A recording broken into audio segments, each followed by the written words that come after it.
What's up, everyone? It's Tech Trooper 64, and today we are going to be finally talking about EA's Electronic Arts' E3 2017 press conference and what they talked about. This is the recap of EA's press conference, and stay tuned at the end of the video. I will reveal my game of show, which means I'm going to talk about the game that I think stole EA's show and pretty much stayed in my mind the most. So without further ado, let's get into it. So EA started off by talking about what they were going to show. They talked about how they were going to bring gameplay of Star Wars Battlefront 2. They wanted to really focus and, kind of make sure people know that they are going to try to focus on changing what was wrong with Battlefront 1, and I'm very happy about that. Then they kind of transitioned into talking about esports a little bit like they did last year, which, I'll be perfectly honest, is kind of annoying. That was one minus I have to take away from EA's press conference. It's really something I didn't want to see. Honestly, they wasted a lot of their time just talking about esports, and I know why to a certain degree, because it's mostly that they don't really have anything else to talk about except for sports, their shooter of the year, and that's pretty much it. Otherwise, that's all they can talk about. So I still think it made too much of a presence at this conference, but that's just me. They talked about Battlefield 1 getting a new expansion, which is, I think, something like Battle of the Tsar or something like that. I forgot the exact title. But anyway, continuing on, they talked about NBA Live 18 for a little bit, just showed a little trailer talking about what makes NBA Live different and how they are coming back this year since they took a break last year, and they're going to change things up, which they did to a certain degree. And that was pretty much all for NBA Live 18. Then they kind of transitioned to NFL Madden.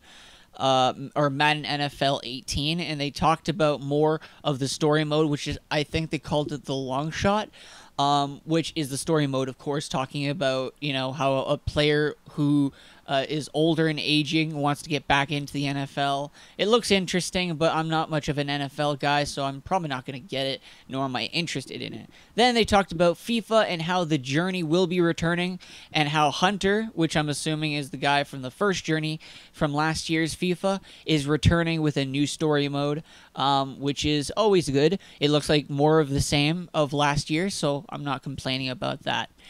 And next, they also talked about Need for Speed Payback. They showed some gameplay. What I'm worried about is that there are these moments where you crash cars into like walls and poles, and what it happens is that it puts like a slow-mo reel of that crash, and it kind of takes you away from the experience. It looked very, very annoying and kind of interrupting, even just watching it. And I think overall, I hope they take it away to some degree, because honestly, it was annoying. Then they talked about a game which I am completely interested in, and it stole all of my interest from even Star Wars, and that game is A Way Out. A Way Out was actually a game that was teased back at the Game Awards 2014, and it was from Hazelight, which is a studio you probably haven't heard of, because it's from Joseph Fares, if I'm pronouncing his name right. Joseph Fares is the developer of the game Brothers: A Tale of Something. I forgot what it was. I didn't really play it, but it was a very good game. It won a lot of rewards that year when it came out, and he made his own studio called Hazelight, and he showed a teaser trailer back in 2014, and now we got a fully fledged gameplay trailer.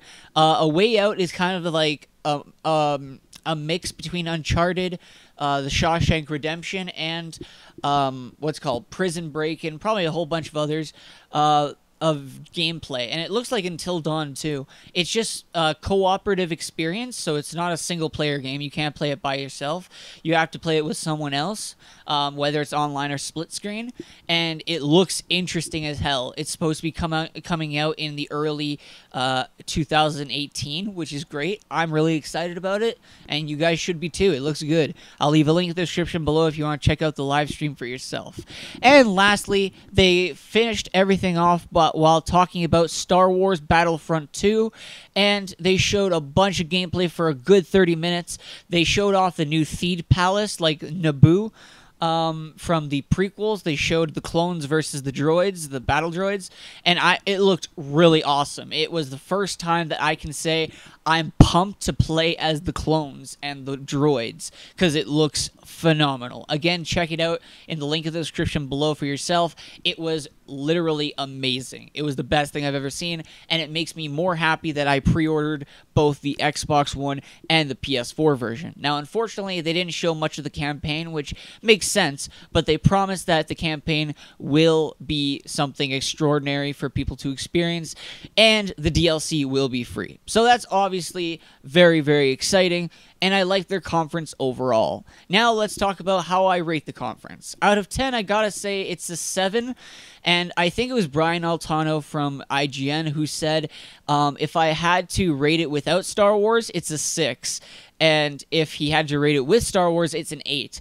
And I have to agree with him. I'm not going to give the exact numbers like he did, but I would say overall 7 without Star Wars and 8 with Star Wars. Because it wasn't a bad conference, it's just you can't keep flooding your conferences with esports. Nobody cares. Like, I know, we get it. Esports is a rising sport that's, rising in the charts and people are going nuts for it. But I'll be perfectly honest with you. Most gamers who are playing games at home don't give two shits about esports, and I'm one of them. So I'll be perfectly honest with you, it was useless. That's just how I feel about that. But now, let's talk about the game of the show. What was the game that really took my attention away, and it's still stuck in my mind, and I keep watching gameplay of it every single time? Well, it has to be hands down A Way Out, the cooperative experience from Hazelight Studios. It looks so fun. It looks interesting. The only thing that sucks is that I don't have any friends to play with, couch co-op, who are willing to sit down and play a co-op game with me, because my friends who do play games, they only play Call of Duty and Minecraft, and they don't play anything else. So yeah, it kind of sucks, but it does look like an interesting game, and I can't wait to see more of A Way Out. Anyway, guys, oh, right, forgot to mention one thing. They showed off a teaser trailer, a very strict teaser for Anthem, BioWare's new IP. The main reason why I didn't really mention it in this recap is mostly because apparently Microsoft is going to show more of Anthem in their press conference tomorrow, so I think we should just talk about that tomorrow when that gets announced. But anyway, guys, be sure to rate, comment, favorite, and subscribe to my channel for more news and coverage for E3 2017, and be sure to check out my other E3 coverage videos. Stay tuned to my channel for the entire week of E3. There's still loads more to come. I'll see you guys next time, and enjoy E3. Peace.